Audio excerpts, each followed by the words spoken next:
So, someone just PM'd me, guys, and sabi niya dito, need nila talagang magtanong ng question sa akin.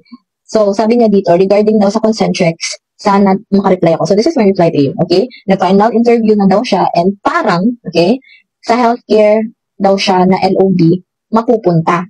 And then, as far as she know, is 60 years old above daw yung magiging customer na i-handle niya as an agent, including sa mga wavemates niya, future wavemates.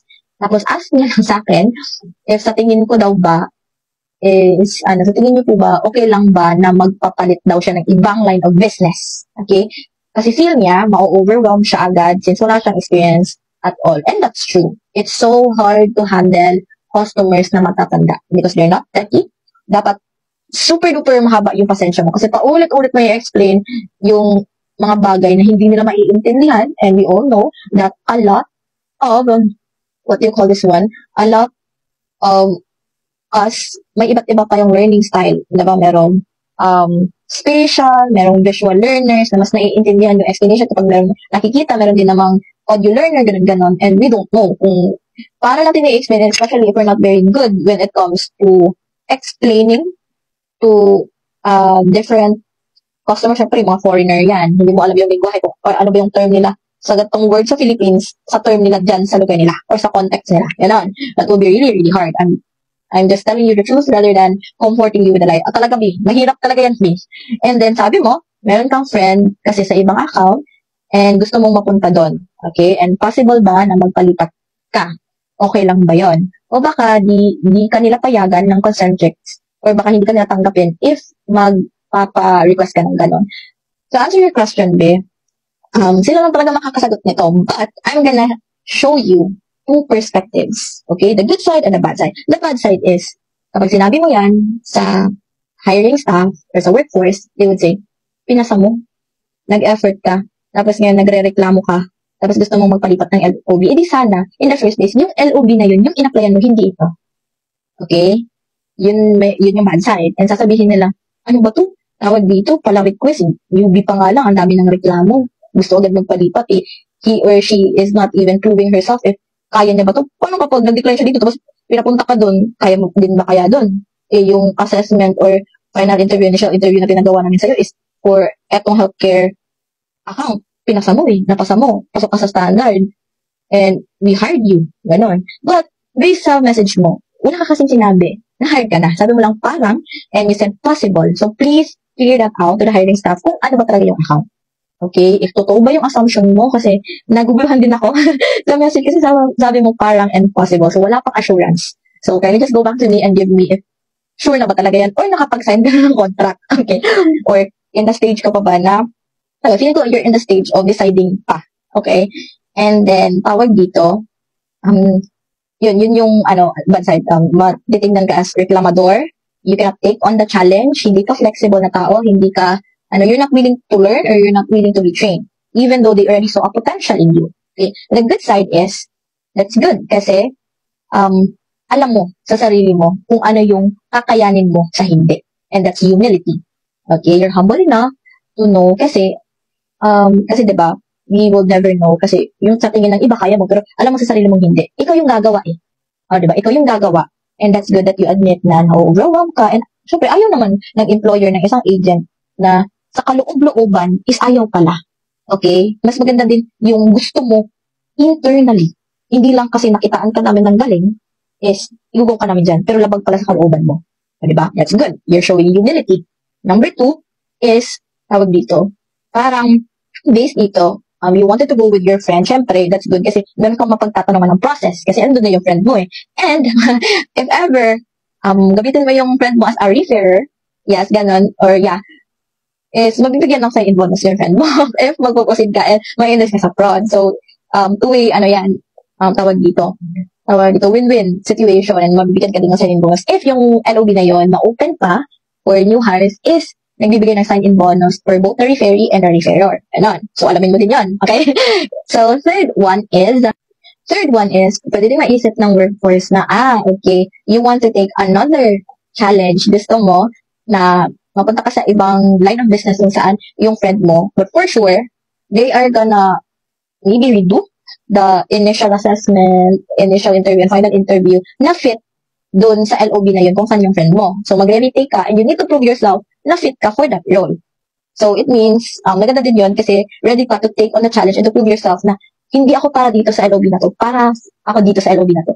Alam kong kaya ko. And I'm gonna take that challenge if you're gonna give me a chance. So, ganon. So, you're, fighter, ganon. Or a good challenger. Pwedeng ganon yung isipin ng, hiring staff. And if ever, since parang nag-iisip ka pa dito and parang hindi ko kasi dito, naghihintay pa si Concentrix if mag-go ka ba o hindi. So, dependent siya sa'yo. So, ang makakasagot lang talaga yan is yung hiring staff. Okay? Yung hiring staff, kasi hindi naman po ako HR, guys. Hindi naman ako part na workforce or what.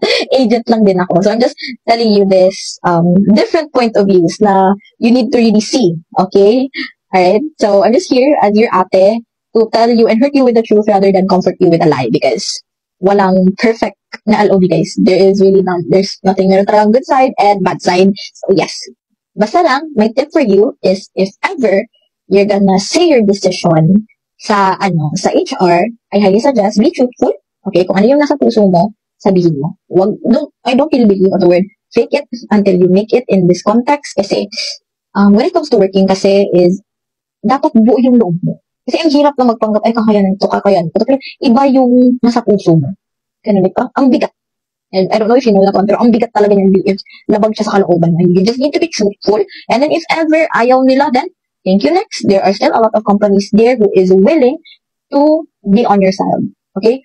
To be on your side and will also value your opinion as an applicant. Kasi ikaw talaga yung may mas kilala yung sarili mo kaysa sa kanila. Okay, they just know about the facts and everything, or kung ano naman ang standardized test na yan, na feeling na fit ka dyan sa LOB na yan, but they never know what's in you. Okay, what are your values? Ano ba yung gusto mo? Ikaw lang at ikaw lang pala nakakalam yan.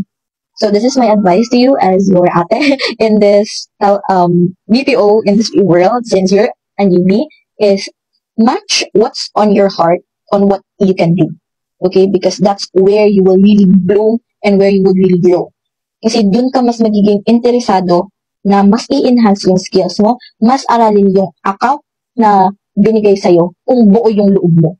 And ready ka talaga physically, mentally, emotionally. Para lang talaga yung course, guys, sa pag, diba, nung college tayo or nung senior high, dapat meron ka ng specialized field or specialized course or strand, diba? I know you can relate on that. And ang hirap kapag susundin mo yung opinion ng ibang tao. Okay? Iba pa din kapag nanggaling sa'yo. So, no pressure. Just take your time. And please do know the basic salary. Focus ka sa basic salary. Huwag kang mag-focus sa allowance and performance kasi yung na yan, yung mga incentives na yan, that's not a guarantee because yes, to be honest, guys, yung mga incentives na yan ng mga BPO, pag nandun na kayo, mapapagan na lang kayo. Like, nagpapa-incentive sila pero parang ayaw nila bigay sa sobrang taas ng standard B. Like, mafe-feel mo na lang, sige, maging AI na lang talaga tayo. Like, dapat perfect, ganon. Like, bawal magkamali kasi strict yung QA, ganon. Like, you will know that if you're gonna take the role that you wanted to in a specific BPO company talaga. So, much advice to you is just really be who you are. And if you wanted to be truthful, tell to the hiring staff on what you really feel.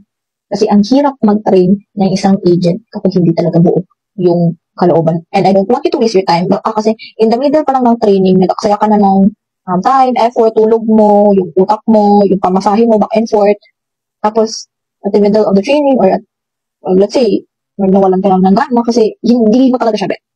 Okay? And I don't want you to experience the day, nagigising ka na lang, and would say, hi, Monday na naman, hi, first day na naman, kailan kaya ito matatapos? And I want you to feel na, yung BPO agent na inspired, na, I'm gonna, okay, na to, Monday na ulit, tutulong na naman ako sa ibang tao, ganun. Kasi alam ko yung process, ganun. And yung salary ko is, I can provide na or I can help na my parents, my ate and kuya or lolo and lola. Kasi alam ko yung ginagawa ko. Alam kong worth it to. And I want you to feel that one day. Okay? And gusto kong mabili mo yung mga gusto mong bilhin for yourself, for your loved ones, your needs and wants. Kasi gusto mo yung account. Don't go into the account na feeling mo. And mararamdaman mo, mabibigla ka. And my last advice for you that always works for me, always pray to Him. Okay? Ask guidance like, Lord, para sa akin ba talaga to? Kung hindi, please redirect me and you will know the answer.